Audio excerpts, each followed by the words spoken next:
اعوذ باللہ من الشیطان الرجیم بسم اللہ الرحمن الرحیم۔ شروع کرتا ہوں اللہ تعالیٰ کے بابرکت نام سے جس کے قبضہ میں ہماری جان ہے۔ ناظرین، ویڈیو سٹارٹ کرنے سے پہلے آپ تمام دوستوں سے گزارش ہے کہ ایک بار حضرت محمد صلی اللہ علیہ وآلہ وسلم پر درود و سلام پڑھ لیں۔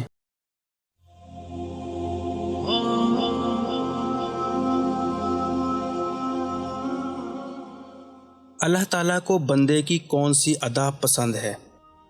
مولانا رومی رحمۃ اللہ علیہ فرماتے ہیں کہ حضرت موسیٰ علیہ السلام نے اللہ تعالیٰ سے پوچھا کہ بندے کی آپ کو کیا ادا پسند ہے کہ جس سے آپ بندے کو محبوب بنا لیتے ہیں؟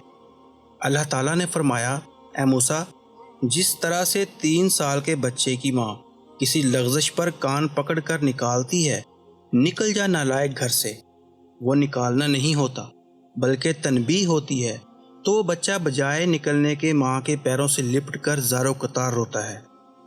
میں اپنے بندے سے یہی تعلق پسند کرتا ہوں کہ اگر شیطان اس سے کوئی خطا کرا دے تو یہ رو رو کر اللہ کو منا لے، گناہوں میں غرق نہ ہو، بے حس اور بے غیرت نہ بن جائے کہ گناہوں میں پڑا ہوا ہے اور احساس بھی نہیں ہے، ایسا نہ ہو۔